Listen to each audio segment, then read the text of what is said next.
Assalamualaikum warahmatullahi wabarakatuh. Halo semuanya, kenalin aku Intan Susiana Dewi dari kelas 11 absen 18. Jadi di video kali ini aku bakal ngejelasin sedikit tentang materi perubahan dan pelestarian lingkungan. Kalian mau tahu apa aja? Oke, di sini saya akan menjelaskan tentang PPT yang sudah saya buat sendiri, yang itu tentang perubahan dan pelestarian lingkungan hidup. Jadi sekilas info di sini, menurut Undang-Undang Nomor 23 Tahun 1997 menjelaskan bahwa lingkungan hidup adalah kesatuan ruang dengan semua benda, daya, keadaan, dan makhluk hidup, termasuk manusia dan perilakunya, yang mempengaruhi keberlangsungan peri kehidupan dan kesejahteraan manusia, serta makhluk hidup yang lain. Nah, perubahan lingkungan itu apa sih? Perubahan lingkungan itu merujuk pada segala perubahan atau transformasi yang terjadi pada komponen-komponen lingkungan, baik secara alami ataupun akibat aktivitas manusia. Nah, perubahan lingkungan ini biasanya konotasinya itu negatif ya, walaupun bisa menjadi positif, tapi biasanya yang sering terjadi itu perubahan yang merujuk kepada negatif. Pelestarian lingkungan itu apa sih? Pelestarian lingkungan itu merujuk pada serangkaian tindakan atau praktik untuk melindungi, memelihara, dan melestarikan keberlanjutan ekosistem dan sumber daya alam. Tujuan utamanya itu untuk mencegah, memperlambat, atau membalikan kerusakan lingkungan yang dapat disebabkan oleh aktivitas manusia ataupun faktor-faktor alamiah lainnya. Jadi, garis besarnya itu, perubahan itu adalah bentuk nyata yang dapat kita lihat yang terjadi di lingkungan, sedangkan pelestarian itu adalah kegiatan atau tindakan kita untuk membuat lingkungan tersebut menjadi lebih asri, gitu. Oke, selanjutnya ketika kita sudah mengetahui perubahan dan pelestarian, biasanya pencemaran lingkungan ini tuh juga muncul atau sering terjadi. Nah, pencemaran lingkungan itu apa sih? Pencemaran lingkungan itu adalah ketika masuknya zat-zat atau energi asing ke lingkungan, baik dalam bentuk cairan, gas, ataupun padatan yang dapat menyebabkan perubahan atau kerusakan pada ekosistem dan membahayakan kesehatan manusia ataupun makhluk hidup lainnya. Pencemaran lingkungan itu dapat berasal dari berbagai sumber, termasuk aktivitas industri, transportasi, pertanian, limbah domestik, dan lain sebagainya. Sedangkan contohnya itu meliputi ada pencemaran udara, contohnya itu emisi gas buang industri ataupun kendaraan bermotor. Lalu ada pencemaran air, yaitu pembuangan limbah beracun atau limbah cair industri dan domestik ke sungai ataupun ke laut. Lalu ada pencemaran tanah, itu contohnya adalah pembuangan limbah-limbah padat berbahaya yang biasanya itu ditimbun ke tanah. Lalu ada pencemaran suara, yaitu biasanya akibat aktivitas manusia, yaitu kebisingan yang sudah manusia lakukan. Nah, kerusakan lingkungan itu ada dua faktor yang disebabkan oleh manusia ataupun aktivitas alam. Kalau aktivitas manusia, yang pertama itu adalah contohnya pembabatan hutan atau deforestasi. Ini mengakibatkan kehilangan habitat, kerusakan lingkungan, dan menyebabkan penurunan keanekaragaman hayati. Lalu yang kedua ada penggunaan berlebihan sumber daya alam. Orang-orang yang tidak bertanggung jawab biasanya mengeksploitasi berlebihan terhadap sumber daya alam seperti air, tanah, dan mineral yang dapat menyebabkan kehabisan atau degradasi sumber daya.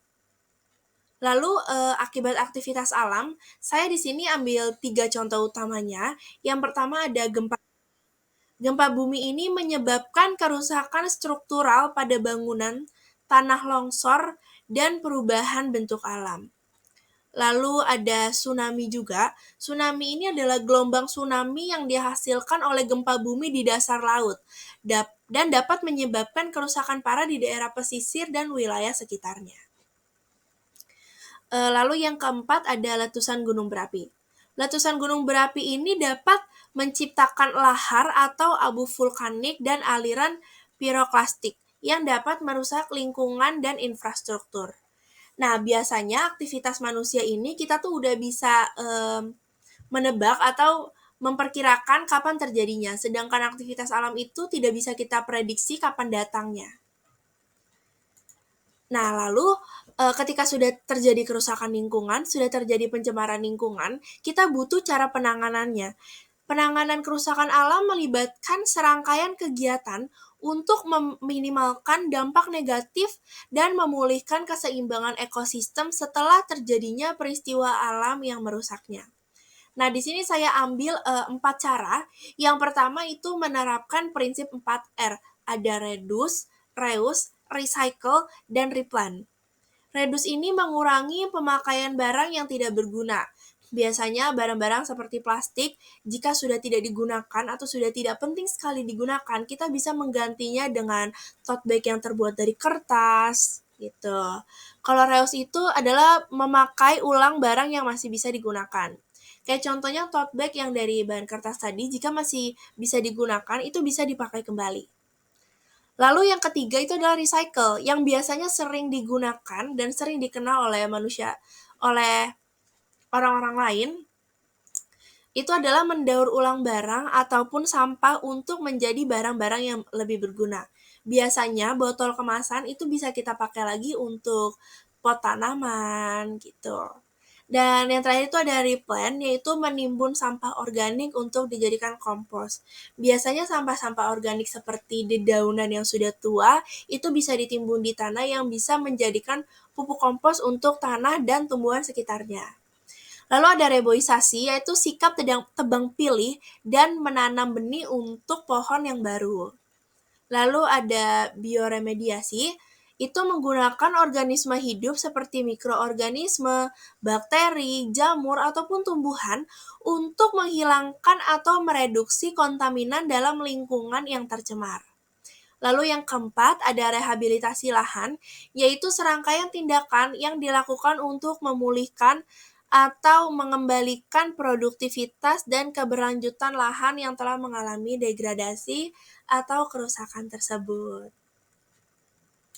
Nah, dari contoh berikut ini, foto berikut ini, karena banyaknya kendaraan-kendaraan yang mengeluarkan gas-gas beracun dan limbah-limbah yang menyebabkan pencemaran udara dan juga pencemaran air, kita sebagai masyarakat disarankan untuk bisa memanfaatkan fasilitas umum sebaik mungkin dan menjaga agar perubahan lingkungan yang terjadi itu bukan perubahan negatif ya.